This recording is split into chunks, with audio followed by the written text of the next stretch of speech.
There are very few things in Warhammer I actually do like, and while yes, Games Workshop is being a bit of a dick as of late, what I will say is this. Warhammer 40k has a wonderful universe. While yes, being the grim dark future where everyone's a fucking asshole, I will say this now, ladies and gentlemen. This fanfiction by JohnnyBoy11 is one of a few Warhammer 40k fanfictions that he has under his belt. And dear God Almighty, the fact that he chose these particular motherfuckers, these badasses of badasses, the very embodiment of the Imperial Guard, is kudos to him. Because, ladies and gentlemen, Cadian blood, worlds apart, in hell together, is a Warhammer 40k Valkyrie Chronicles crossover that I thought I would never enjoy. Yet, I fucking enjoy this to no end. Because, dear God and on high, not only do the Cadians show themselves to be the badasses they are, but they're a bunch of fucking kids. Not only that, but we also get other Guard regiments. We even get fucking Heroes of the Imperium, ladies and gentlemen. And much more that I'm not gonna spoil for you, because I'm gonna talk about the war and how it affects the Cadians against what they call the False Imperials. Oh my God. So, how does the story actually begin? The fall of Cadia, actually. The Cadian youth is essentially what they are. The Cadians, for those of you who don't know, are career fucking soldiers. They are the badasses of badasses in the Warhammer 40k of the Imperial fucking Guard. Their motto is literally, Cadia fell before the Guards. And if you want to learn more about them, go watch Depth is Ridiculous, you'll understand more about the Cadians. But the cool thing about it, though, is that we get to follow not only, of course, a Cadian colonel, but also a commissar, and even down the line, a Sisters of Battle, which begin to spread, of course, the faith of the Imperium. Even down the line, we get, of course, the Krieg.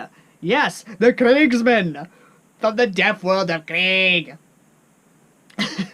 I am dead serious when I say it. This fucking show, this story is goddamn great. At 37 chapters, I cannot wait to see where this goes. And yes, this is based on Valkyrie Chronicles. And the cool thing about it is that it just... The war, of course, in this story is vastly improved, is vastly in their favor because they have the fucking Cadians. But we also get to see how they react to, of course, the incompetent leadership of Gallia. And dear God, that fat son of a bitch. There is an instance I want to talk about, because while yes, the war does go in their favor, the Imperial faith, the Imperium faith, of course, of the God Emperor of mankind, or the Man Emperor of mankind, if we want to go with, of course, if the Emperor had text-to-speech, basically spreads and says that all are equal in the eyes of the God Emperor. We all fight and are united as mankind. And the Sisters of Battle, and even, of course, the Cadians themselves, including many of the other Guard regiments that do join, and I ain't just talking about, of course, the Kriegsmen. We also get another regiment we also get another set of loyalists from essentially Russia that join them because they are descendants, essentially, of an Imperial regiment. We also get some other stuff that I don't want to get into, because, again, this story is so fucking good and I need to review it. So, the big thing about it is that in the Valkyrie Chronicles lore, there are people known as the Dacians, which are basically seen as darkies, essentially. In a sense, they're a version of the Jews. But the big thing about it is that when the Cadians come and help out Darkians, basically their version of Jewish people's villages, they're pacifist to a degree. But the big thing about it is that when they come to help them, they start realizing that they're being treated as equals. The Guard, the Imperium of mankind, is treating them as equals and not treating them as some other subhuman race or second-class citizens.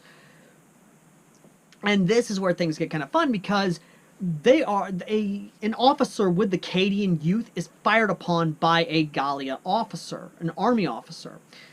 And this does not sit well with them at all, because friendly fire is punishable by death. So say the Commissar. On charges of cowardice, you are sentenced to death. And they do. In this one instance, the army officer actually feigns ignorance, saying, "We didn't know you were there." Bang! How do you plead? What? No! Too late, heretic! Yeah, no, motherfucker. I'm not joking on this when I say it. The Cadian officer who basically shoots the army officer literally says that anyone who speaks of this will not live to see tomorrow. We do not take this kind of shit laying down. Anyone who dares to fire on a friendly unit will be executed by order of the Commissar. Tremble before my wrath!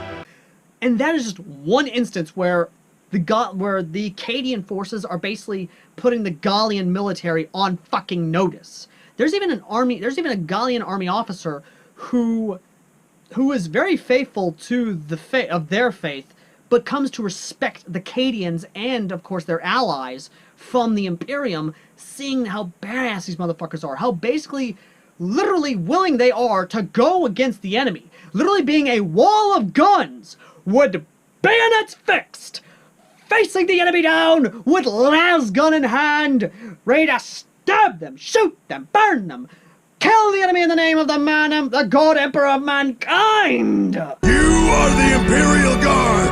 No defeat! No fear! No hesitation! Fix bayonet! Follow, men! Charge! Into the breach! Glory for the first man to die!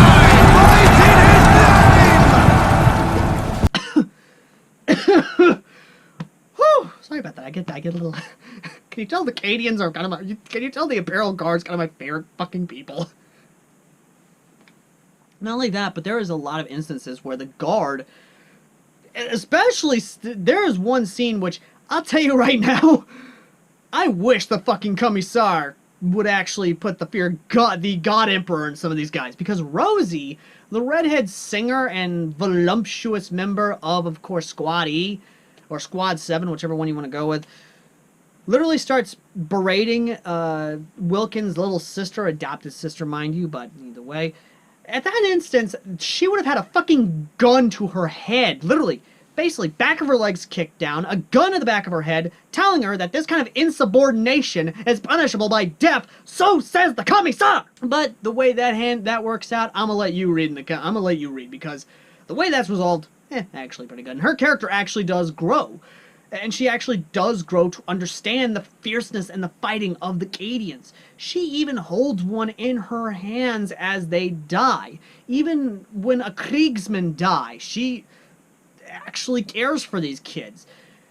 But the big thing about the Darkians, though, is that when they find out about what the Cadians are doing, they literally spread word throughout everything. They even start spreading their faith amongst their communities. And when they find out what they're doing and that they want them to join up with them to fight, hundreds of thousands of Dacians actually fucking march to their FOB, their forward operating base, now their main base of operations in later chapters, literally singing old war songs. Proud as can be. Even the Cadian officer fucking tells them that they are going to fight as guardsmen. They are now part of the bigger thing of humanity. They are now part of the Cadians. Praise be to the God Emperor of mankind!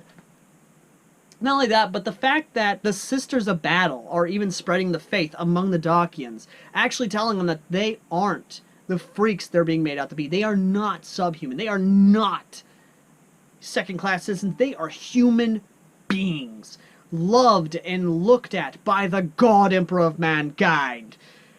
That right there spread, like, I'm not joking on this when I say that I cannot wait for when the princess, or at least the leader of Gallia, is revealed to be a Dacian also. I cannot wait for her to actually try and get some, because here's the thing. Throughout the entire story, throughout the entire war, they not only faced the false Imperials, as they call them, the imps, essentially, they also face a threat that they thought they'd never see again. The Necrons. A instance where both Imperials, Gallians, and, of course, the Imperium of Man join forces to take down the Necrons. And dear God almighty, is that fucking awesome! That entire battle scene, and even the small truths afterwards, cements what is going on and even helps out in the end. And even sort of builds a respect between them and the false imps. They fought as fellow soldiers against a force. They fought as human beings against a force that is so evil that they cannot let any more of these tombs be opened. They cannot let these tombs be followed. And I'll tell you now, this story is really damn good. And the leader of Gallia, I'm just waiting for her to come towards the Cadians and say, I don't feel safe with my current protection, and seeing as the reports of you have fought valiantly and are hardened veterans, I'd like you for protection. And let's face it, we know why. Because in the Valkyrie Chronicles canon, they attempt to kidnap her. Of course! I'm not joking about that. They attempt to kidnap her. So, when and if she has the Cadians there, or even a Sister of Battle, here's what's going to happen if that does happen, essentially. If she does have Cadian or even Kriegsman protection at her, or even a Sister of Battle, not only will she learn about the Imperial Faith, which she will also confine into a Sister of Battle, since technically Sister of Battles are sort of like preachers and nuns. Well, a preacher and a nun combined together with a gun-toting, badass, sexy, white-haired Ruff!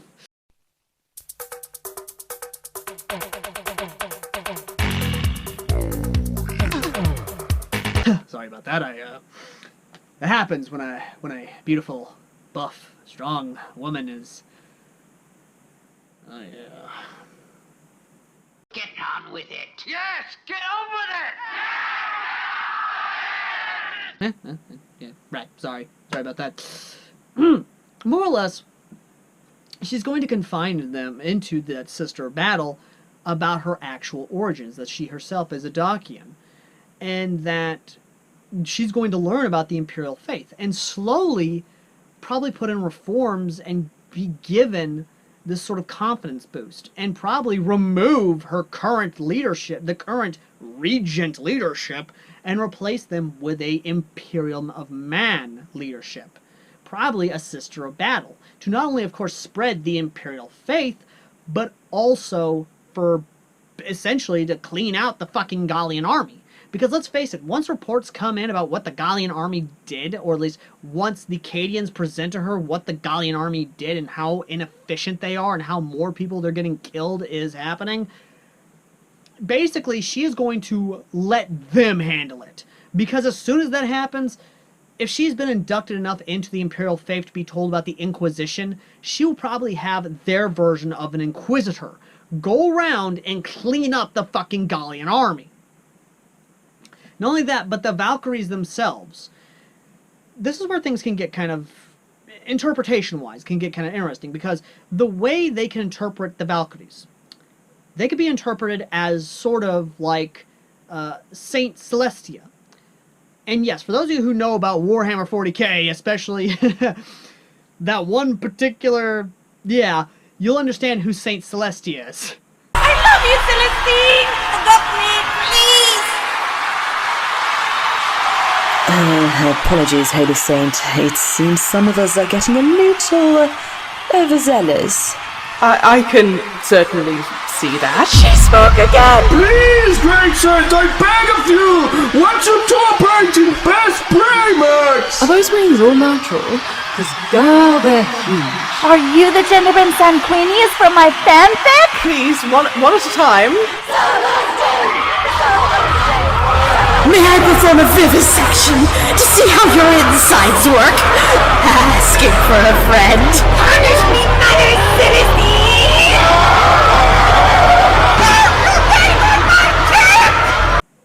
Essentially, they could be seen as the saints. And this is how they could do it.